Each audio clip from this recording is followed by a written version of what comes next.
ठीक है, ये हो गया, ये आपका मिरर हो गया। ठीक है, मिरर के दो टाइप होते हैं, स्पेरिकल मिरर और प्लेन मिरर। प्लेन मिरर के बारे में मैंने आपको बता दिया, और स्पेरिकल ही है, स्पेरिकल के बारे में हमें पढ़ना है। ठीक है, लॉ ऑफ रिफ्लेक्शन आता है इसमें, लॉ ऑफ रिफ्लेक्शन। एक बात बता दूं, रिफ्लेक्शन हमेशा किसके साथ होगा? मिरर के साथ। किसके साथ होगा? Smooth and opaque surface. Mirror का मतलब क्या होता है? स्मूथ एंड ओपेक सरफेस को ही हम क्या कहते हैं भैया? मिरर कहते हैं। ठीक है, और लॉ ऑफ रिफ्लेक्शन कहता है, ये भैया आपकी मिरर है, ये स्मूथ एंड ओपेक सरफेस है, ये इंसिडेंट रे है, ये रिफ्लेक्टेड रे है, और ये क्या है? नॉर्मल। ठीक है, ये एंगल ऑफ इंसिडेंस है, ये एंगल ऑफ रिफ्लेक्शन है। ठीक है, तो पहला लॉ कहता है कि एंगल आई इक्वल्स टू में क्या होगा? Angle R, angle of incidence equals to में एंगल ऑफ रिफ्लेक्शन होता है। दूसरा, incident ray, reflected ray and normal, all lies in the same plane. मतलब बोर्ड पे ही रहेंगे, बोर्ड के ना पीछे ना आगे, इसी बोर्ड पे ही बना है सब कुछ, जो बना है जैसे बना है वैसे ही रहेंगे। ठीक है, ऐसा नहीं है कि ये बाहर से आ रहा बोर्ड के ऊपर ऐसे जा रहा है, ऐसा नहीं। अगर बोर्ड पर इंसिडेंट रहा तो रिफ्लेक्टेड रे भी क्या होनी चाहिए? बोर्ड पर ही होनी चाहिए। ठीक है, ड्यूरिंग रिफ्लेक्शन और रिफ्लेक्शन, अगर मैं रिफ्लेक्शन की बात करूं तो रिफ्लेक्शन के दौरान में फ्रीक्वेंसी क्या होती है? कांस्टेंट। वेवलेंथ क्या होती है? कांस्टेंट। वेलोसिटी क्या होती है? कांस्टेंट। ये सारी चीजें क्या होती है? कांस्टेंट। क्यों? क्योंकि भैया जो मीडियम पहले था, मीडियम और मीडियम वही बाद में भी मीडियम होगा, मीडियम नहीं चेंज होता रिफ्लेक्शन में। अगर मीडियम नहीं चेंज हो रहा तो इसका मतलब ये सारी चीजें क्या रहेंगी? कांस्टेंट ही रहनी है। ठीक है, चलो आगे बढ़ते हैं भैया। Mirror formula. ठीक है, मिरर फॉर्मूला, मिरर फॉर्मूला। अगर मैं मिरर फॉर्मूला की बात करूं तो 1 बाय में ऐसे इक्वल्स टू 1 बाय में v प्लस 1 बाय में e होता है। एफ क्या होता है? Focal length, focal length. v क्या होता है? Image distance. और u क्या होता है? Object distance. ठीक है, अब इसकी डेरिवेशन देखिए, डेरिवेशन।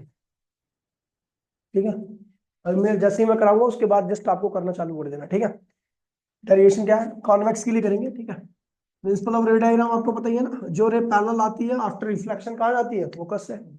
जो पोल पर आती है, पोल पे जितने एंगल से आई है उतने एंगल से पोल से क्या होगी? निकल जाएगी। ठीक है, तो ये आपका फोकस है, ये आपका ऑब्जेक्ट है। एक रे पैरेलल, पैरेलल वाली कहाँ से चलेगी? फोकस है, कुछ नहीं हुआ।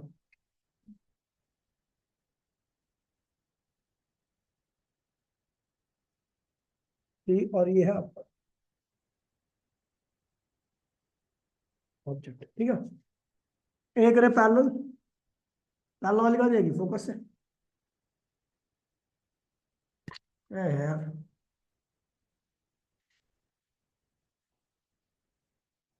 पहले खोलना पड़ेगा, अब चलना।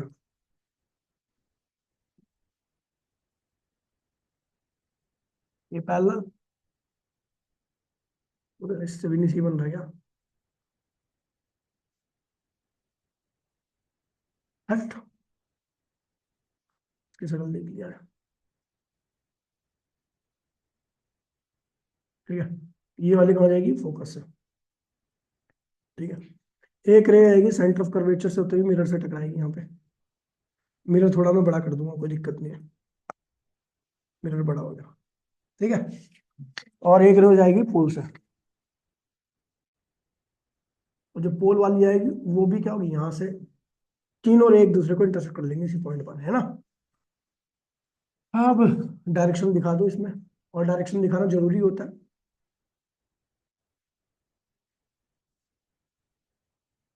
ठीक है, ये बन गया आपका रे डायरेक्शन। ठीक है, अब ये है आपका ऑब्जेक्ट डिस्टेंस, इसको यू से लिखते हैं।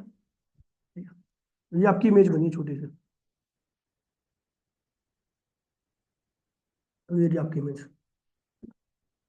उसको नाम देते हैं, ए है, ये बी है तो ये क्या हुआ ए डैश और ये क्या होगा बी डैश। हाँ अच्छा, इमेज डिस्टेंस को आप लेते हो यू, तो वी पोल है। अच्छा, सी से जो दूरी होती है ये वाली दूरी सी की, उसे लिखते हो आर, ठीक है। और ये आपको पता ही है एफ होता है, खैर इसकी आवश्यकता नहीं है, फिर भी लिख दो एफ, ठीक है। डायग्राम मैंने सारा बना दिया, ठीक है। अब देखिए यहाँ पर सब पोल, पोल से सब लेफ्ट में है, तो इसलिए सबके आगे क्या लगा दीजिए, माइनस लगा दो। अब हमें क्या लेना है भैया, यहाँ पर दो ट्राइंगल लेने हैं। एक ट्राइंगल लेना है इन ट्राइंगल, वैसे भी आपको पता ही है कि एंगल आई इक्वल्स में क्या है, एंगल आर, ठीक है। और ये थीटा 1 और ये क्या है थीटा 2। अच्छा देखिए, आपको पता है ये वाला एंगल आई, देखो आपको फालतू की चीजें नहीं करनी है ना, आपको ये प्रूफ सिमिलर कुछ नहीं प्रूफ करना है, मैंने उससे शॉर्टकट तरीका ढूंढ लिया, ठीक है। According to law of reflection, according to law of reflection, law of reflection क्या कहता है, एंगल आई इक्वल्स टू में एंगल आर, दोनों एंगल क्या भी है बराबर है। ये एंगल आई वाला, ये वाला एंगल और ये वाला एंगल आपस में बराबर होंगे, है ना। तो tan आई बराबर में क्या होगा, tan आर हो जाएगा, है ना। tan क्या होता है, परपेंडिकुलर अपॉन बेस, यानी ए बी अपॉन बेस क्या है इसका, माइनस यू।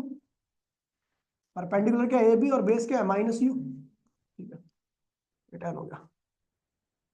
और ऐसे tan आर क्या होगा, परपेंडिकुलर क्या है ए डैश बी डैश, और बेस क्या है इसका माइनस बी। आसान तरीका नहीं है, माइनस बी, माइनस से माइनस कैंसिल हो गया, तो यहाँ पे ए बी अपॉन में ए डैश बी डैश की वैल्यू क्या रही है, यू अपॉन में वी, ये होगी पहली इक्वेशन, ठीक है, समझ गया। दूसरा, थीटा 1 बराबर में थीटा 2, अपोजिट एंगल है, क्या है ये वाला एंगल देखिए और ये वाला, दोनों बराबर है, अपोजिट एंगल है, ठीक है। तो tan θ1 बराबर में tan थीटा, ये दो, ठीक है। परपेंडिकुलर क्या है इसका ए बी, अब बेस क्या है ये है, बेस की वैल्यू कैसे निकलेगी, तो अगर ये वाली चीज, अगर इस वाली चीज में से माइनस कर दो तो ये आ जाएगा, ये वाली चीज क्या है माइनस यू, ये क्या है माइनस आर, ये क्या है, ये हो जाएगा आपका बेस, क्या हो जाएगा बेस के यहाँ पे आप एसी लिख दो पहले, ठीक है, ताकि आपको थोड़ा आसानी हो, ठीक है। थीटा tan थीटा में परपेंडिकुलर क्या भैया ये रहा, और बेस क्या है ए डैश सी, परपेंडिकुलर क्या भैया ए डैश बी डैश, और बेस क्या आपका A dash C, A dash A B upon में ए डैश बी डैश की वैल्यू क्या है, ए सी अपॉन में ए डैश सी। ए सी क्या है, तो ए सी आपको पता ही ये है, ये कैसे निकलेगा, इसमें से ये माइनस कर दो, यानी ए सी क्या पे क्या लिखोगे, माइनस यू माइनस माइनस, हाँ ये दोनों माइनस कर दो, ए डैश सी क्या है ये है, तो ये कैसे निकलेगा, इसमें से ये माइनस कर दो, ये क्या है माइनस आर, ये क्या है minus B, minus R minus minus B, ठीक है भाई। ये हो जाएगा आपका ए बी अपॉन में ए डैश बी डैश बराबर में, ये क्या होगा आर, ये माइनस यू, ये वी और ये माइनस आर, ठीक है। सेकंड इक्वेशन में दोनों इक्वेशन को from first and second equation, from first and second equation कर दीजिए, दोनों को बराबर कर दीजिए, तो आपका क्या आएगा माइनस आर यू अपॉन में वी माइनस आर बराबर में यू अपॉन में वी, क्रॉस मल्टीप्लिकेशन करो, ठीक है, तो जाएगा R V minus U V, और क्या होगा U V minus R U, ये हो गया, कोई दिक्कत तो नहीं है। चलो अब इसको उधर ले जाओ और इसको इधर ले जाओ, ठीक है, तो ये आएगा R V plus R U, और एक होगा 2u v, है ना। अब उसके बाद हमने कहा कि यहाँ से r कॉमन ले लिया, तो ये क्या हुआ v प्लस यू, और यहाँ से 2u v हो गया, ठीक है। अब एक काम करते हैं, इस आर को उधर ले जाओ, इस दो को इधर ले आओ, तो क्या हुआ, चलिए इसको इधर ले आओ, ठीक है। तो ये आएगा U V plus U upon में यू वी, और ये 2 अपॉन में क्या हो जाएगा, आर हो जाएगा। इसको लिखेंगे u अपॉन में U V, sorry v upon में यू वी,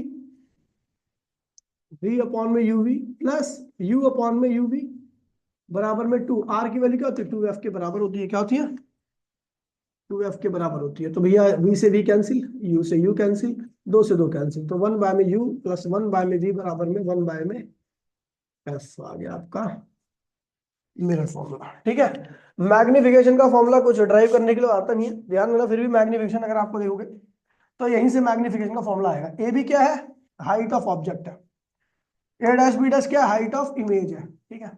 तो मैग्निफिकेशन होती है हाइट ऑफ इमेज अपॉन में height of object, image negative है, ऐसे लिख दीजिए, ठीक है, ये ऐसे लिखिए, चलो पहले से लिखिए, ए बी अपॉन में ए डैश बी डैश, इसके बराबर है u अपॉन में v के बराबर है। ए बी क्या है, हाइट ऑफ ऑब्जेक्ट है ना, और ए डैश बी डैश क्या, हाइट ऑफ इमेज है, नीचे है तो माइनस यू नहीं करना, तो आपको पता हाइट ऑफ इमेज उल्टा करो, हाइट ऑफ इमेज में height of object minus V upon में यू, ये क्या होता है भैया, मैग्निफिकेशन है। तो मैग्निफिकेशन का फॉर्मूला क्या आ गया, वी अपॉन में यू आ गया। फटाफट इसकी डेरिवेशन करो जल्दी से, रिफ्रैक्शन, ठीक है, रिफ्रैक्शन में, ठीक है। अच्छा, इसमें एक बात ध्यान में रखना, प्लेन मिरर में कई बार क्वेश्चन आता था, एक बात ध्यान में रखना कि प्लेन मिरर में आपको ये ध्यान रखना चाहिए कि मैग्निफिकेशन क्या होती है, 1 के बराबर होती है, क्या होती है, समझ गए। अब प्लेन मिरर की मैग्निफिकेशन 1 के बराबर है तो इमेज डिस्टेंस बराबर में ऑब्जेक्ट डिस्टेंस। वैसे भी अगर आपको ज्यादा दिमाग नहीं लगाना तो आपको ये फॉर्मूला पता होना चाहिए, मिरर ही तो भी है, मिरर के लिए फॉर्मूला क्या होता है, 1 बाय में एफ इक्वल्स टू 1 बाय में वी माइनस 1 प्लस 1 बाय में यू।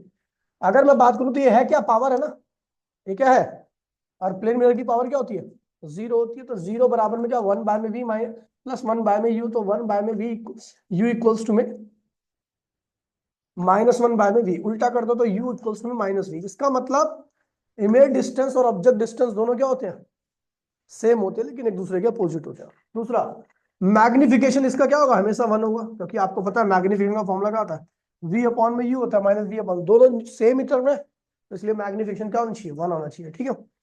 और अगर मैं बात करूं दोनों की वेलोसिटी की, तो image velocity equals to object velocity, दोनों की वेलोसिटी क्या होती है, सेम होती है। अगर आप चल रहे हो प्लेन मिरर केस में, तो आपके साथ आपकी अंदर की तरफ इमेज भी चलेगी, तो उन दोनों की वेलोसिटी क्या होगी, सेम रहेगी, ठीक है, क्योंकि डिस्टेंस सेम है ना, तो rate of change of distance भी क्या होगा, सेम ही रहेगा, ठीक है। तो समझ गया, चलो, तो यहां से ध्यान रखना, प्लेन मिरर के बारे में कुछ बातें हैं जो आपको पता होनी चाहिए। बाकी अगर मैं बात करूं उसकी स्फेरिकल मिरर की, तो स्फेरिकल मिरर में ऑब्जेक्ट डिस्टेंस इमेज डिस्टेंस के बराबर जरूरी नहीं होगा, ठीक है, अलग अलग यू पर अलग अलग वी आएगा, है ना, और इमेज वेलोसिटी और ऑब्जेक्ट वेलोसिटी भी क्या होगी, अलग अलग होगी, ठीक है। तो खैर कुछ वेलोसिटी का मीनिंग बस आपको पता होना चाहिए कि 1 सेकंड में कवर किया गया डिस्टेंस या डिस्प्लेसमेंट जो भी है, ठीक है, वो वेलोसिटी के बराबर आता है।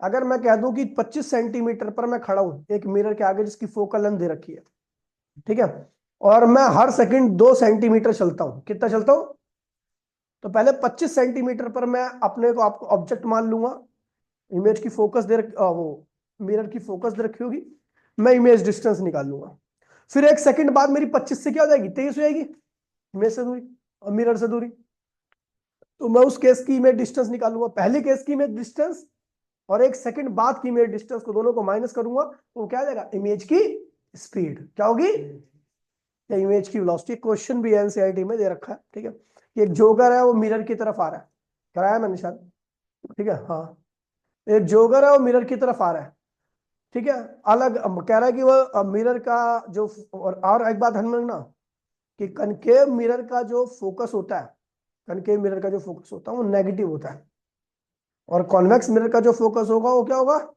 पॉजिटिव होगा, ठीक है, कॉन्वेक्स मिरर का। कॉन्केव मिरर जो होता है वो वर्चुअल इमेज बनाता है, केवल एक कंडीशन, बाकी सर कंडीशन में कॉन्केव मिरर क्या बनाएगा, रियल इमेज बनाएगा।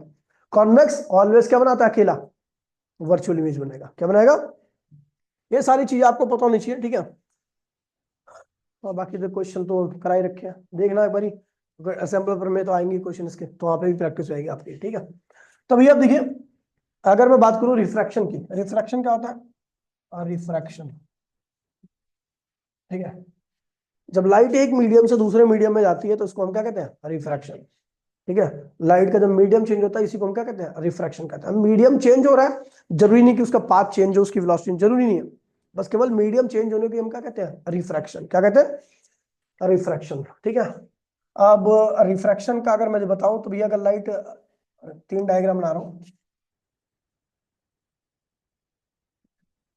अगर लाइट म्यू 1 से म्यू 2 में जा रही है और म्यू 1 क्या है? ज्यादा है, म्यू 2 क्या है? कम है, यानी डेंसर से कहाँ जा रही है? डेंसर से रेयर जा रही है। तो लाइट जब डेंसर से रेयर आएगी तो नॉर्मल किससे क्या होगी? दूर हटेगी। ये एंगल आई है और ये क्या एंगल आर हो जाएगा, ठीक है। इस तरीके से लाइट अगर म्यू 1 से म्यू 2 में जा रही है और म्यू 1 जो है म्यू 2 से क्या है? छोटा है, यानी रेयर से कहाँ जा रही है? डेंसर में। तो वो बैंड नॉर्मल की तरफ क्या करेगी? बैंड कर जाएगी। ज्यादा बैंड कर दी, ठीक है। ये एंगल आई होगा, ये एंगल आर होगा, है ना। और लाइट अगर म्यू 1 से म्यू 2 में जा रही है, लेकिन म्यू 1 और म्यू 2 दोनों क्या है? बराबर है। तो लाइट क्या होगी? लाइट का पाथ ही नहीं चेंज होगा, वो सीधे रास्ते से एंगल आई और एंगल आर, यहाँ पर एंगल आई कुछ में क्या होगा? एंगल आर के बराबर आएगा, कोई चेंज नहीं आएगा, ठीक है। इस केस में अगर मैं बात करूं तो वेवलेंथ क्या होगी लाइट की? कहाँ जा रही है? रेयर में जा रही है ना, कहाँ जा रही है? तो वेवलेंथ इंक्रीज कर जाएगी, ठीक है। यानी लाइट के स्टेप्स इंक्रीज कर जाएंगे। जब स्टेप की लंबाई इंक्रीज कर जाती है तो वेलोसिटी क्या होती है? इंक्रीज कर जाती है। क्या करती है? अब जब आप छोटे छोटे स्टेप करोगे तो आपकी वेलोसिटी कम रहेगी, जब आपके बड़े बड़े स्टेप हो जाएंगे तो क्या होगा? वेलोसिटी बढ़ेगी, ठीक है। अगला तीसरा यहाँ पर क्या हुआ है भैया कि आपकी लाइट की वेवलेंथ क्या है? स्पीड भी बढ़ गई है, और दूसरा एंगल क्या हो गया भैया? एंगल भी बढ़ गया, ठीक है। एंगल, तो एंगल बढ़ गया ना, ये देखो एंगल लिख देते हैं ना, एंगल क्या हुआ? इंक्रीज हो गया, ठीक है। अगर मैं इस वाले की बात करूं तो यहाँ पर लाइट डेंसर में आई है, डेंसर में आने से आपको पता है भैया वेवलेंथ की आप छोटे छोटे स्टेप्स होंगे, स्पीड भी क्या होगी? कम हो जाएगी, और एंगल भी क्या होगा? आप कम हो जाएगा। और यहाँ पर मीडियम अलग अलग है, लेकिन दोनों मीडियम का रिफ्रैक्टिव इंडेक्स क्या है? सेम है। तो यहाँ पर ना तो वेवलेंथ क्या रहेगी? कांस्टेंट, वेलोसिटी भी क्या रहेगी? कांस्टेंट, और एंगल भी क्या रहेगा?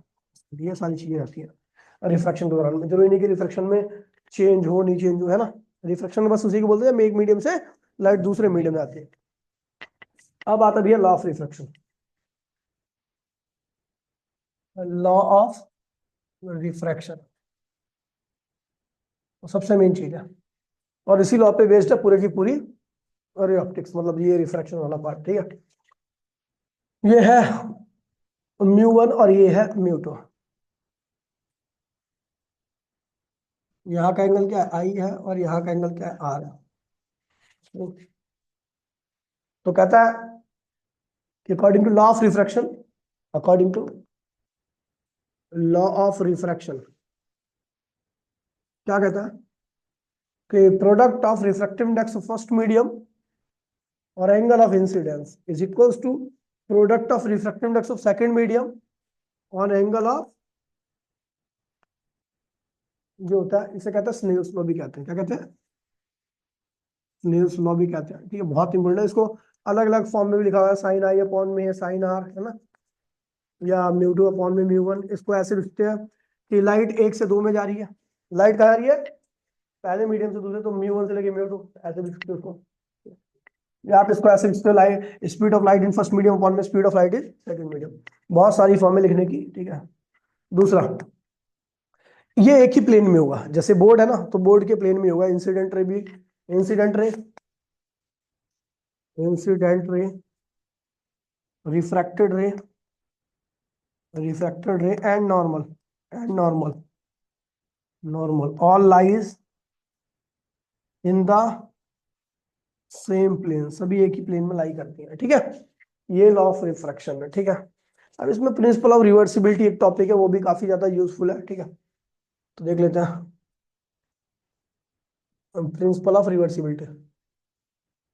प्रिंसिपल ऑफ रिवर्सिबिलिटी,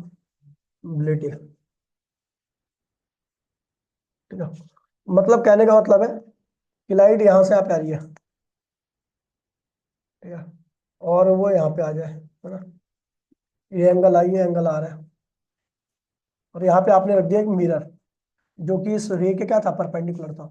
तो plane mirror, angle I equals to angle R होगा, रिफ्लेक्शन होगा, तो जितने एंगल्स है, ये नॉर्मल भी आपका इस मिरर का यहीं पे है, जहां जहां जिस पास से रे आ रही है उसी रे में, उसी रास्ते में नॉर्मल भी है, तो नॉर्मल के साथ जो रे है उसका एंगल 0 डिग्री का होगा, तो एंगल ऑफ इंसिडेंस 0 है, तो एंगल ऑफ रिफ्लेक्शन भी क्या होगा, रिफ्लेक्शन भी क्या होगा, 0 ही होगा। तो लाइट वापसी वापसी चली आएगी इसी पाथ को लेकर के। तो जब 1 से 2 मीडियम में आ रही थी, 1 से लेकर 2 में आ रही थी, तो आप स्नेल्स लॉ को क्या लिखोगे, इसका रिफ्रैक्टिव इंडेक्स क्या म्यू वन है, इसका क्या म्यू टू है, तो refractive index of first medium sine angle of incidence equals to refractive index of second medium sine angle of, ये हो गया। इसको ऐसे लिख दो, साइन आई अपॉन में साइन आर इक्वल्स टू में क्या होगा, लाइट कहां से कहां पे आ रही है, 1 से लेके 2 में आ रही है, ये पहली इक्वेशन होगी, है ना। फिर अगर 2 से 1 में आएगी तो आप लिखोगे साइन, अब एंगल ऑफ इंसिडेंस क्या हो जाएगा, ये हो जाएगा, angle of incidence, angle of reflection क्या होगा, ऊपर वाला हो जाएगा। लाइट 2 से कहाँ आ रही है, 1 में आ रही है, सेकंड इक्वेशन, दोनों को अगर मल्टीप्लाई करोगे तो 1 × 2 तो क्या होगा, μ12 इंटू में μ21 इक्वल्स टू में साइन आई अपॉन में साइन आर इंटू में साइन आर अपॉन में साइन, ये कैंसिल हो गया, तो आपका क्या आ रहा है, 1 आ रहा है, तो μ12 इंटू में μ21 क्या होगा, 1 आपका ही आएगा। कहने का मतलब है कि लाइट 1 से 2 में आए और वापसी 2 से 1 में आए, तो दोनों का प्रोडक्ट क्या होगा, 1 होगा।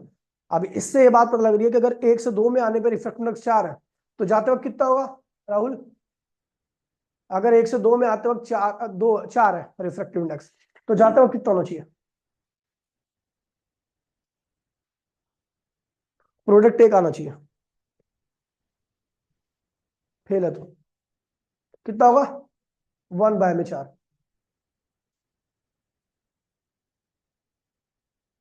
4 को किससे मल्टीप्लाई करेगा कि एक रिजल्ट आए,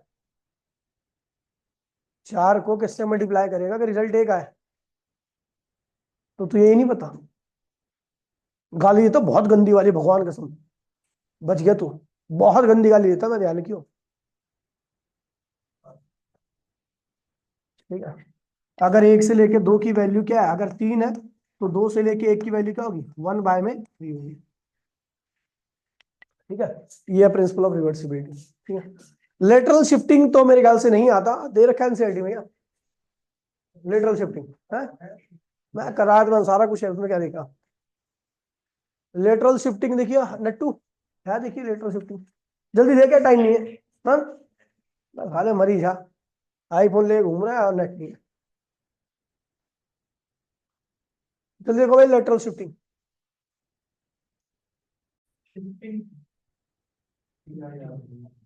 अब उसमें वो तो, हाँ तो हाई सिलेबस में क्या है अगला,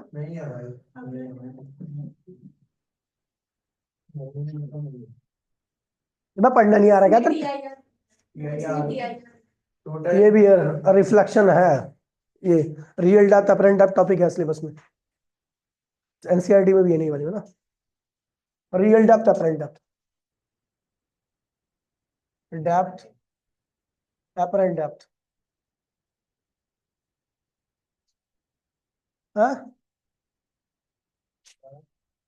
ये है भैया कंटेनर, इसके अंदर रखा हुआ एक सिक्का, याद है, ये पानी से भरा हुआ है, यहाँ पे एक रे आई और वो चारों ओर ऐसे बिखर गई, बिखरने के बाद जब वो बाहर जाने लगी तो उसका मीडियम चेंज हो गया,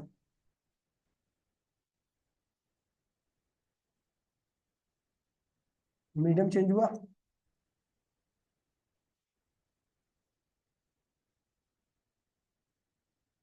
वो ऐसे निकल गई, वो ऐसे करके निकल गया, ठीक है, तो ज्यादा निकाल दिया, ऐसे करके निकल गई। आपको पता भी है ये एंगल आई है और ये का एंगल आर है ना, इसके पाथ को रिट्रेस करोगे तो आपको बता दो, ये भी एंगल क्या होगा, आर ही होगा, है ना। और ये आई है तो ये भी क्या होगा, आई। कॉरस्पॉन्डिंग एंगल कहते हैं, कॉरस्पॉन्ड नहीं, अल्टरनेट एंगल कहते हैं, ठीक है। ए, बी, सी और ये डी हो गया। अच्छा, इसको कहते हैं रियल डेप्थ, एक्स से लिखते हैं, और इसको कहते हैं अपरेंट डेप्थ, इसको वाई से लिखते हैं, है ना। इसका रिफ्रैक्टिव इंडेक्स क्या है, मीडियम का म्यू क्या है। अब करना क्या है, ये ध्यान दीजिए इसमें। आपको बता दूं, एंगल आई, आई और आर दोनों क्या है, बहुत छोटे एंगल है। दोनों बहुत छोटे एंगल के साथ हम छोटे एंगल को थीटा भी लिख सकते हैं, साइन थीटा भी लिख सकते हैं, और टाइम थीटा भी लिख सकते हैं, ये ध्यान रखना चाहिए आपको, ठीक है। अगर मैं बात करूं कि लाइट, अच्छा बाहर जा रही है, यहाँ का रिफ्लेक्टिव इंडेक्स म्यू है, और बाहर का क्या है, 1 होगा। तो according to Snell's law, according to Snell's law क्या कहता है, म्यू 1 साइन आई बराबर में म्यू 2 साइन आर। म्यू 1 क्या है, म्यू है पानी का, आई, और साइन म्यू 2 क्या है, 1 है, साइन आर लिख दीजिए। तो म्यू इक्वल्स टू में साइन आई अपॉन में साइन आर, ठीक है। एंगल छोटे हैं तो हम साइन की, और साइन के यहाँ पे हम क्या लिख सकते हैं इसको, टेन आई, सबसे शॉर्टकट करा रहा हूं, टेन आर लिख दिया। अब टेन क्या होता है, परपेंडिकुलर। तो टेन अगर देखोगे तो परपेंडिकुलर क्या है, दोनों के लिए यही होगा, ए बी। क्या, म्यू इक्वल्स में टेन आई, आई क्या होगा, परपेंडिकुलर क्या, ए बी। परपेंडिकुलर क्या है, ए बी। और आई देख रहे हो ना आप, बेस क्या होगा आपका, एक्स, है ना। और आर के लिए देखो, परपेंडिकुलर क्या है, ए बी, और बेस क्या है भैया, वाई। ए बी से ए बी क्या हुआ, तो म्यू की वैल्यू क्या आ गई, एक्स बाय में वाई। अब ये कर लीजिए, क्योंकि मैंने आप दूसरा तरीका कराया, ये ज्यादा आसान है, दूसरे है, हाँ। क्या दिक्कत है, कुछ भी आ जा, आ सकती है डायरेक्शन, नहीं। इसमें कुछ नहीं लगाना पड़ा आपको, ना तो रिवर्सिबिलिटी ना कुछ, बस इतना ध्यान रखना कि पहले मुझे टैन लिखना, बस खत्म। हाँ, इंसिडेंट रहा है।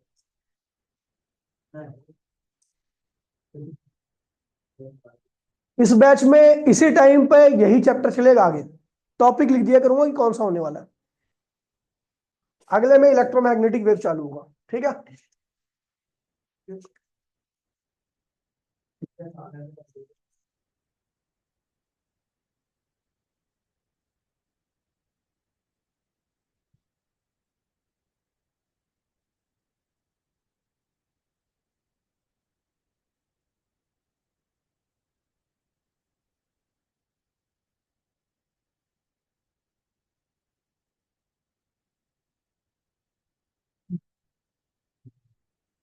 अगली मीटिंग इसी में मर्ज करूंगा, इसी के साथ मर्ज होके आएगी इलेक्ट्रोमैग्नेटिक इंडक्शन की। इसी में मतलब एक ही रिकॉर्डिंग भेजूंगा, उसमें रे ऑप्टिक्स का पहला पार्ट रहेगा, और रे इलेक्ट्रोमैग्नेटिक वेव का दूसरा पार्ट रहेगा। Electromagnetic induction, EMI, EMI, electro magnetic induction,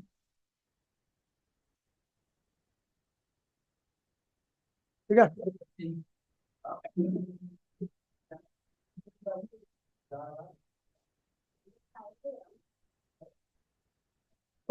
आशु, अपनी वाली बुक इसको दे दे यार, इसको इसको आदित्य में।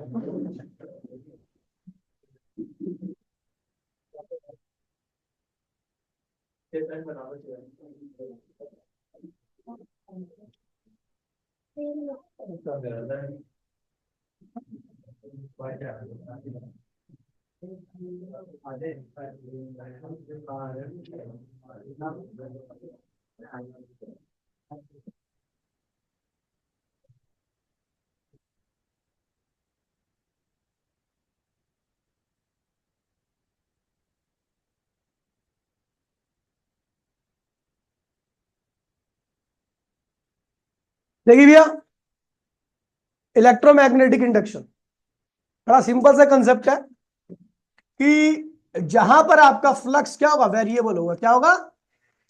वेरिएबल होगा,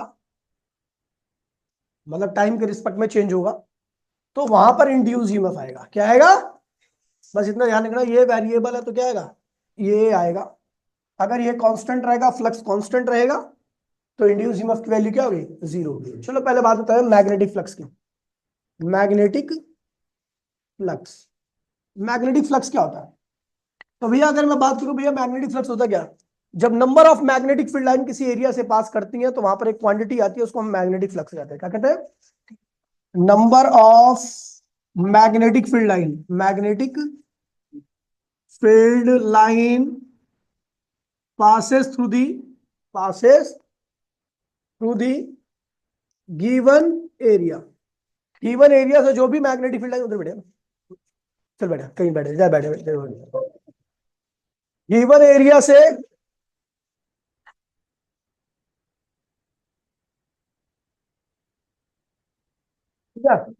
मैग्नेटिक फ्लक्स क्या होता है? Number of magnetic field line passes through the given area. Given area से अगर मैग्नेटिक फील्ड लाइन पास कर रही है तो भैया मैग्नेटिक फ्लक्स होगा। अगर एरिया से मैग्नेटिक फील्ड लाइन पास नहीं कर रही तो फ्लक्स की वैल्यू क्या होगी? जीरो होगी। अब ध्यान दीजिएगा भैया, ये आपका एरिया, ये है उसका नॉर्मल, क्या है? और ये है आपकी वो मैग्नेटिक फील्ड लाइन जो इस एरिया से पास कर रही है। कितने एंगल से पास कर रही है? थीटा से। अगर मैं देखूं तो बी और एन एक वेक्टर क्वांटिटी है, इनके बीच में एंगल क्या है? थीटा। तो मैं बी को, इनमें से किसी को रिजोल्व करना पड़ेगा। तो मैं बी को रिजोल्व करो, इधर क्या आएगा? बी कॉस थीटा, और इधर क्या आएगा? B sine theta. फ्लक्स हमेशा उसी मैग्नेटिक फील्ड की वजह से होता है जो एरिया से पास कर रही होती है। अच्छा एक बार बताओ, ये एरिया है, ठीक है, और इसका नॉर्मल ये, नॉर्मल क्या कर रहा है? एरिया से पास कर रहा है।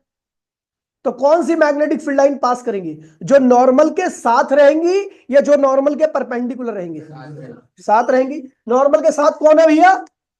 तो फ्लक्स में आपको यही वाली मैग्नेटिक फील्ड लाइन यूज करनी है। अरे ओ भाई, मैग्नेटिक फील्ड लाइन ये बी कॉस थीटा यूज करनी है, और कौन सा एरिया यूज करना है जिससे वो पास करनी है? ए। तो फ्लक्स का फॉर्मूला हो गया बी ए कॉस थीटा, हो गया ये फ्लक्स का, मैग्नेटिक फ्लक्स का फॉर्मूला होता है। ठीक है, ये स्केलर क्वांटिटी होता है। इसकी डॉट प्रोडक्ट अगर मैं देखूंगा तो फाइव इक्वल्स टू में B vector dot A vector. A vector लिखो, हाँ ए वेक्टर मतलब समझ गए ना? ए वेक्टर क्या होता है पता आपको? ए वेक्टर इक्वल्स टू में एरिया इंटू में एरिया नॉर्मल। एरिया इंटू में एरिया नॉर्मल क्या होगा? ए वेक्टर के बराबर होगा। ठीक है, B dot A vector equals to में फ्लक्स होता है। ठीक है, इस चीज को ध्यान रखना। चलो आगे बढ़ते हैं। ठीक है, चैप्टर का नाम आपको पता है भैया, electromagnetic induction. Electromagnetic, electromagnetic induction का मतलब होता है कि भैया जब भी इलेक्ट्रिक मैग्नेटिक फील्ड लाइन किसी भी एरिया से पास करेंगे तो वहां पर एक क्वांटिटी आती है फ्लक्स। अगर वो फ्लक्स कैसा हो? वेरिएबल हो, तो वहां पर क्या आएगा? ईएमएफ आएगा। इस ईएमएफ को हम क्या कहते हैं भैया? इंड्यूस्ड ईएमएफ कहते हैं। और ये ईएमएफ क्या करता है? इस वेरिएबल फ्लक्स को क्या करता है? वेरी करने से रोकता है। वेरी करने से मतलब अपने पापा कोई बच्चा क्या कर रहा है? केतु, ध्यान दे इस पे। ठीक है, ये चलो भैया समझ गया। अब यहां पर कुछ लो है, थोड़ा और लेट आएगा यार भाई, जल्दी बैठा। ठीक है, भाई टॉपिक कोई बुक ला, कॉपी ला, जल्दी बता दो मेरे को, टॉपिक बता दो, मैं आगे बढ़ाता रहूं। क्या? हाँ, flux through the extended body, flux through the extended body, extended body. Extended body के थ्रू आपको क्या निकालना है भैया? फ्लक्स निकालना है। कैसे निकलेगा भैया? तो ये आपकी बॉडी है, कोई बहुत लंबी चौड़ी बॉडी है, ठीक है, और यहाँ ये छोटा सा एरिया लिया। छोटा सा एरिया का नॉर्मल क्या था? ए था। यहाँ का एरिया क्या है? डी ए है। और जो मैग्नेटिक फील्ड लाइन पास कर रही है वो बी ए रही, और एंगल कितना बन रखा है? थीटा। तो अगर मैं देखूंगा तो ये बी का कौन सा कंपोनेंट नॉर्मल के साथ है? B cos theta. और ये क्या होगा? B sine theta. आपको पता है ये वाला कंपोनेंट कंसीडर नहीं होता, केवल इसी को कंसीडर करते हैं। तो इसका तो फ्लक्स क्या होगा? एरिया छोटा है तो इसलिए फ्लक्स क्या होगा? डी फाई होगा। क्या होगा? डी फाई की वैल्यू क्या होगी?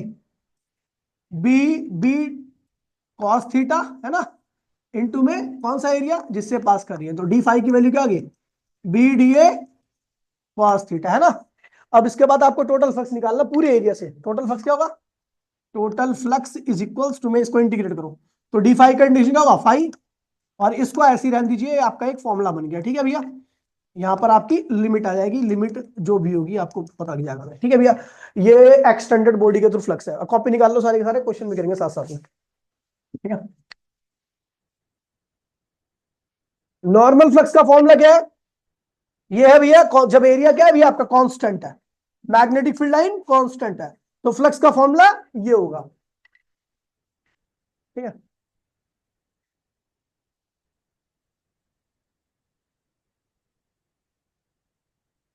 आगे बताओ, जल्दी बताओ, जल्दी बताओ topic. Faraday experiment, special case भी है।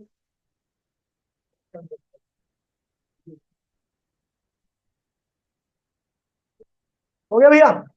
अब ईएमआई का मतलब समझिए, बताया मैंने 100 बार, क्या बताया है ईएमआई का मतलब, देखो मैंने लिखवा रखा है आपके नोट्स में, देख लोगे यहाँ पे बड़े साधारण भाषा में। यदि मैग्नेटिक फील्ड लाइन,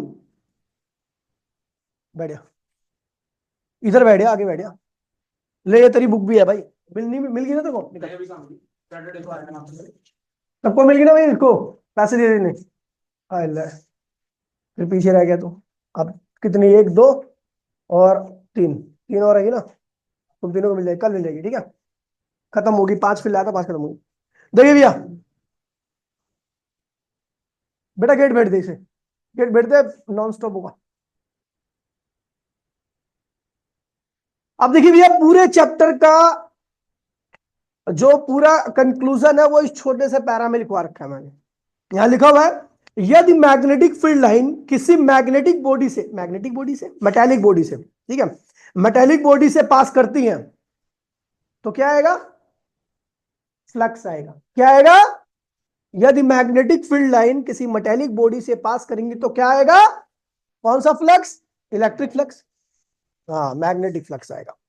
अब सुनिए, करती हैं तो ठीक है, उस वजह से मैग्नेटिक फ्लक्स लिंक करेगा। यदि मैग्नेटिक फील्ड लाइन वेरिएबल होंगी तो फ्लक्स भी क्या होगा। और फिजिक्स में एक बड़ा बेसिक लॉ होता है कि भैया फिजिक्स में अगर किसी भी चीज का, आपको याद है भैया, किसी की पोजीशन चेंज करो तो अपोज करती है, सीधी चल रही है तो सीधी चलती रहेगी, टेढ़ी चल रही है तो टेढ़ी चलती रहेगी, अब मोशन में है तो मोशन में रहेगी, रेस्ट में है तो, इसे कहते हैं इनर्शिया। क्या कहते हैं इसे, ऐसी बिल्कुल सेम इलेक्ट्रिसिटी में भी होता है कि अगर इलेक्ट्रिक फील्ड लाइन चेंज होगी उसको भी अपोज किया जाएगा, मैग्नेटिक फील्ड लाइन चेंज होगी उसको भी क्या हो गया, मतलब फिजिक्स में सब चेंज को अपोज किया जाता है। क्या किया जाता है, अब मैग्नेटिक फील्ड लाइन चेंज हो रही है तो फ्लक्स क्या हो रहा है, अब चेंज को अपोज करने के लिए, ठीक है भैया, जो मेटेलिक बॉडी है वो अपने अंदर क्या करती है, इंड्यूस्ड पोलैरिटी डेवलप करती है। पहले क्या करती है, आपको पता है, और स्टड ने बोला था जहां पर करंट है वहां पर क्या आएगी, मैग्नेटिक फील्ड आएगी, और यहां पर मैग्नेटिक फील्ड है तो यहां पर क्या आएगा, करंट आएगा। और करंट आता किस वजह से, पोटेंशियल डिफरेंस की वजह से, किसकी वजह से, और यहां पे जो पोटेंशियल डिफरेंस आता है उसको मैं क्या बोलता हूं, ईएमएफ। क्या बोलता हूं, अब सुन लीजिए भैया, यदि किसी बॉडी, मेटालिक बॉडी से मैग्नेटिक फील्ड लाइन लिंक करती है तो उससे क्या होगा, मैग्नेटिक फ्लक्स होगा। अगर मैग्नेटिक फील्ड लाइन वेरिएबल होंगी तो मैग्नेटिक फ्लक्स भी क्या होगा, वेरिएबल होगा। उस वेरिएबल फ्लक्स को चेंज को अपोज करने के लिए मेटालिक बॉडी अपने अंदर क्या लाएगी, इंड्यूस्ड ईएमएफ लाती है। इसी को हम क्या कहते हैं भैया, इलेक्ट्रोमैग्नेटिक इंडक्शन। कई सारे बच्चों का इस बार प्रोजेक्ट भी मिला हुआ, वर्किंग मॉडल मिला हुआ, तो भैया इसका वर्किंग मॉडल बहुत आसान होता है, घर पे आराम से देख सकते हो। और इसके ऊपर अगर किसी का प्रैक्टिकल है तो गारंटी दे रहा हूं सारे वाई वाई क्वेश्चन इसी से पूछे जाएंगे, क्योंकि सबसे ज्यादा वाइवा से क्वेश्चन पूछे आते हैं इसी टॉपिक से, ईएमआई से। कोई सा भी प्रोजेक्ट हो लेकिन आपको ईएमआई का क्वेश्चन जरूर पूछ लेगा वाइवा में एक, तो इसलिए बहुत आसान चैप्टर है। और अच्छा हुआ कि कई बच्चों का अगर डाउट है तो मेरे को बता देते, तो मैं पहले ही कराया था लेकिन अब दोबारा ही करा रहा हूँ। ठीक है, इसे एक बार और करा चुका हूं इससे पहले। ठीक है, ये हो गया आपका, समझ गया भैया, क्या कहता है ईएमआई, बताओ क्या तू, ईएमआई क्या कहता है, कहते हैं जब like potential, oh my God, आगे बोल पोटेंशियल डिफरेंस की वजह से करंट जब इंड्यूस करते हैं यार, क्या कह रहा है ये मेटालिक बॉडी में, चब्बा, क्या कहता है देख, मैग्नेटिक बॉडी जब मैग्नेटिक फील्ड लाइन पास करेगी तो वहां फ्लक्स आएगा, फ्लक्स अगर वेरिएबल हो तो उससे मैग्नेटिक फील्ड जनरेट होगी जिसकी वजह से वही बता दीजिए, मैंने बताया, देख रहा है, ऐसा सुनना चाहिए चीजों को, ये है कंसंट्रेशन। ठीक है, और तुझे बताऊं उसको ही प्रॉब्लम थी इस चैप्टर में, लेकिन फिर भी तेरे से बहुत अच्छा बता दिया, और तुझे प्रॉब्लम नहीं थी इस चैप्टर में, सोच। चलो ठीक है भैया। फिर फराडे एक्सपेरिमेंट आता है। क्या आता है भैया? फराडे एक्सपेरिमेंट आया। तो भैया फराडे एक्सपेरिमेंट में वैसे कुछ खास नहीं है। फराडे एक्सपेरिमेंट में 3 एक्सपेरिमेंट किए गए। एक बार इनने क्या किया भैया, कॉइल को स्टेशनरी रखा है, कॉइल को स्टेशनरी रखा है और इसके पास में एक मैग्नेट ले जा रहा है। क्या कर रहा है? जब आपको पता है मैग्नेट पास में जाएगा, ध्यान दीजिए भैया, मैग्नेट, तो इसके थ्रू मैग्नेटिक फील्ड लाइन का इंटेंसिटी क्या होगी? बढ़ेगी, फ्लक्स बढ़ेगा, और फ्लक्स बढ़ेगा तो इसके अंदर क्या आएगा? ईएमएफ आएगा, इंड्यूस्ड, यानी production of induced EMF by moving magnet. ये पहला एक्सपेरिमेंट है, कोई दिक्कत तो नहीं है, ऐसे भी कर सकते हैं। दूसरा आ गया कि भैया ये रेस्ट में ध्यान रखना, और ये किसमें है? मोशन में। और ये क्या है? इस बार आपने मैग्नेट को रेस्ट में कर दिया। क्या कर दिया? तो अभी भी आप ईएमएफ तो लाने हैं, तो हम क्या करेंगे? इसको क्या कर देंगे, चाहे इसको पास में ले जाओ चाहे इसको दूर में ले जाओ, ठीक है। तो जब पास में ले जाओगे, मान लीजिए आप इसको पास में ले जाओ, तो भी मैग्नेटिक फील्ड लाइन क्या होगी? फ्लक्स बढ़ेगा तो क्या आएगा? इंड्यूस्ड ईएमएफ आएगा। ये दूसरा है, by moving coil, by moving. पहला एक्सपेरिमेंट था बाय मूविंग मैग्नेट, दूसरा है, तीसरा है दोनों को मूव कराना है। अब तीसरे वाले में आपको 2-3 चीजें समझ में आएगी कि भैया अगर आप मैग्नेट को भी मूव करा रहे हो, ये नॉर्थ पोल है ना, और ये क्या है भैया? ये कॉइल है, कॉइल है, ये भी मोशन में है, ये भी मोशन में है। तो बताओ किस कंडीशन में फ्लक्स चेंज होगा इसका? दोनों मोशन में। अगर मान लीजिए ये भी v वेलोसिटी से इधर जा रहा है, ये भी v वेलोसिटी से जा रहा है, तो क्या फ्लक्स चेंज होगा? क्यों? क्योंकि इनके बीच में दूरी चेंज नहीं होगी। फिर अगर दोनों की वेलोसिटी सेम है और दोनों सेम डायरेक्शन में जा रहे हैं, जब तक दूरी नहीं चेंज होगी तब तक मैग्नेटिक फील्ड की इंटेंसिटी नहीं चेंज होगी। जब तक मैग्नेटिक फील्ड की इंटेंसिटी नहीं चेंज होगी तब तक फ्लक्स क्या होगा? कांस्टेंट ही रहेगा। और फ्लक्स कांस्टेंट से कोई फर्क नहीं पड़ता। इसीलिए ध्यान रखना, एक्स इनके बीच की दूरी चेंज होनी चाहिए, और बीच की दूरी 2 ही कंडीशन में चेंज हो सकती है। अगर ये सेम वेलोसिटी चल रहे हैं तो दोनों कहां जाना चाहिए? ये इधर जाए, ये इधर जाए, या इसकी वेलोसिटी क्या हो? v1 हो तो इसकी क्या हो? वेलोसिटी में डिफरेंस होनी चाहिए। यानी एक बात ये ध्यान रखना कि दो ऑब्जेक्ट के बीच में, मैग्नेट और कॉइल के बीच में अगर रिलेटिव मोशन होगी, इसे कहते हैं रिलेटिव मोशन। रिलेटिव मोशन का मतलब होता है कि उनके बीच की दूरी को चेंज होना। अब देखिए, अगर दोनों सेम वेलोसिटी से सेम डायरेक्शन में जा रही होती तो उनके बीच की दूरी क्या होती? कांस्टेंट रहती। क्या रहती? और जब दोनों के बीच की दूरी कांस्टेंट रहती है तो उनके बीच की रिलेटिव वेलोसिटी मानी जाती है 0। क्या मानी जाती है? लेकिन अगर दोनों की बीच की दूरी चेंज होती रहती है तो इसका मतलब इन दोनों के बीच में क्या है? रिलेटिव मोशन है। क्या है? और रिलेटिव मोशन का मतलब है इनका जो मैग्नेटिक फील्ड लाइन है वो चेंज होगी कॉइल के through. Magnetic field line change होगी तो फ्लक्स भी क्या होगा? और फ्लक्स चेंज को अपोज करने के लिए कौन आता है? Induced EMF. समझ गए भैया? तो 3 एक्सपेरिमेंट है, समझ गए? कोई दिक्कत तो नहीं है? ऐसा बोल रखा है टॉपिक, कोई खास टॉपिक है नहीं है, ठीक है। ऑब्जर्वेशन में देखा गया भैया कि भैया जितनी तेजी से आप मैग्नेट को कॉइल के पास में ले जाओगे उतनी ज्यादा क्या होगा? इंड्यूस्ड ईएमएफ आएगा। उतने ज्यादा क्या होगा? और जितनी स्लो ले जाओगे इसको इसकी तरफ, उतने क्या होगा? कम इंड्यूस्ड ईएमएफ आएगा। तेल ले आने का मतलब है भैया कि इसका फ्लक्स बहुत तेजी से चेंज हुआ, यानी rate of change of flux क्या है? ज्यादा है। और स्लो ले आने का मतलब है इसका फ्लक्स क्या रहा है? स्लो चेंज हो रहा है, rate of change of flux क्या है? कम है। तो ये ध्यान रखना भैया कि जो इंड्यूस्ड ईएमएफ है वो किस पे डिपेंड करता है? Rate of change of flux के। ये ध्यान रखना, ठीक है। ये कंक्लूजन निकला, ठीक है। और जब तक फ्लक्स वेरिएबल रहेगा, ये वेरिएबल रहेगा, तभी तक क्या आएगा? इंड्यूस्ड ईएमएफ आएगा। जैसी फ्लक्स की वैल्यू क्या होगी? कांस्टेंट होगी, वैसे इंड्यूस्ड ईएमएफ की वैल्यू क्या होगी? 0 हो जाएगी, ठीक है। आगे बढ़ते हैं। Faraday experiment, Faraday law of electromagnetic induction. पहला लॉ क्या कहता है भैया? पहला लॉ यही है कि rate of change of magnetic flux is directly proportional to induced EMF. क्या है? ये जितना ज्यादा रहेगा, ज्यादा कब रहेगा? जब ये ज्यादा होगा ये कम होगा। कम टाइम में ज्यादा चेंज, कम टाइम में। देखिए E is directly equal to delta phi upon में डेल्टा टी। ये क्या है? चेंज इन फ्लक्स है, ये क्या है? चेंज इन टाइम है। तो ये ज्यादा कब होगा? ये पूरी टर्म ज्यादा कब होगी? जब ये क्या होगा? ज्यादा और ये क्या होगा, तो ये ओवरऑल टर्म क्या होगी, बहुत ज्यादा, क्या होगी, और जब बहुत ज्यादा ये हो जाएगी तो ये भी क्या होगा, बहुत ज्यादा आएगा। तो ये क्या रहा है भैया, rate of change of flux is directly proportional to induce EMF. जैसी फ्लक्स की वैल्यू क्या होगी, कांस्टेंट रहेगी, वैसे इंड्यूस ईएमएफ की वैल्यू क्या होगी।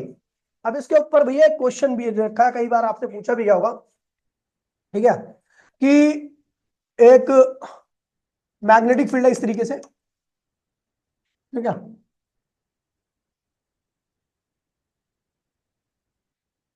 इस तरीके से आपकी मैग्नेटिक फील्ड है ना, इसके अंदर कॉइल जा रही है ना, ये आ रही है, और फिर वो उसके बाद बाहर निकलेगी, ठीक है, बाहर निकल जाएगी। तो ये ए पॉइंट है, ये बी पॉइंट है, ये सी पॉइंट है, और ये क्या है, डी पॉइंट है, डी पॉइंट है।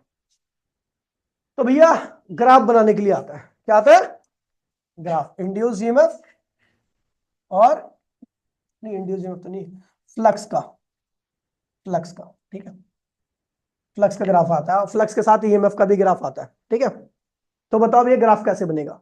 स्टार्टिंग में जब कॉइल अंदर जा रही है, वेलोसिटी क्या है, कांस्टेंट है, क्या है ये, कांस्टेंट है, तो फ्लक्स क्या होगा भैया, इस कॉइल के थ्रू क्या होगा, बढ़ेगा, क्या करेगा, बढ़ेगा, बढ़ेगा, तो भैया क्या हो रहा है, स्ट्रेट लाइन। और जैसे ही ये कॉइल अंदर आएगी इस रीजन में, तो फ्लक्स की वैल्यू क्या रहेगी, कांस्टेंट, कांस्टेंट रहेगी फ्लक्स की वैल्यू, है ना। और उसके बाद जब बाहर निकलेगा तो फ्लक्स क्या होगा, कम होगा, ठीक है।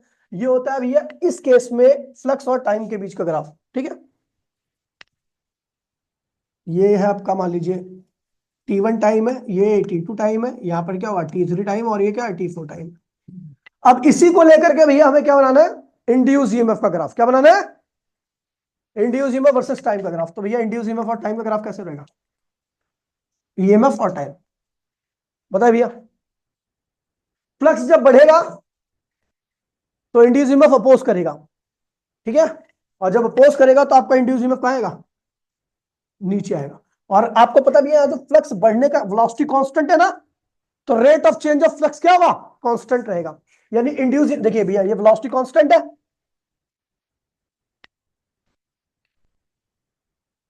हेलो, आ रहा हूं।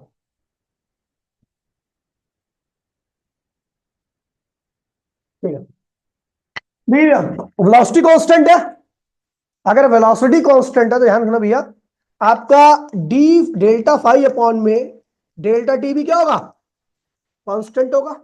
यानी ये क्या होता है, ईएमएफ भी क्या होगा, कांस्टेंट होगा। क्या होगा, जब फ्लक्स बढ़ रहा है, देखिए फ्लक्स कांस्टेंट रेट से बढ़ रहा है ना, तो इंड्यूस ईएमएफ की वैल्यू क्या होगी, फिक्स रहेगी। अच्छा नीचे क्यों बना रहा हूं, क्योंकि ये अपोजिंग नेचर है, क्या इसका, फ्लक्स के बढ़ने को रोक रहा है। कब तक रोकेगा, कहां तक, कब तक बढ़ेगा, T1 से लेके T2 तक, आपके जब तक फ्लक्स बढ़ा तब तक इंड्यूस ईएमएफ की वैल्यू क्या रही, कांस्टेंट रही, और अपोजिंग नेचर की रही, ठीक है।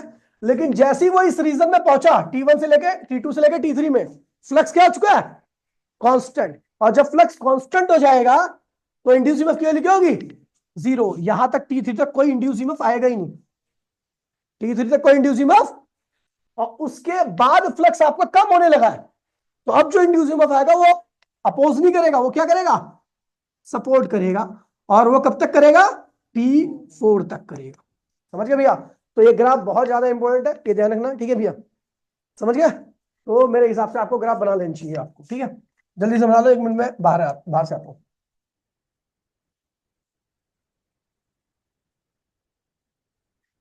ग्राफ कैसे बनना है,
डायग्राम में चेंज कर रहा हूं इस बार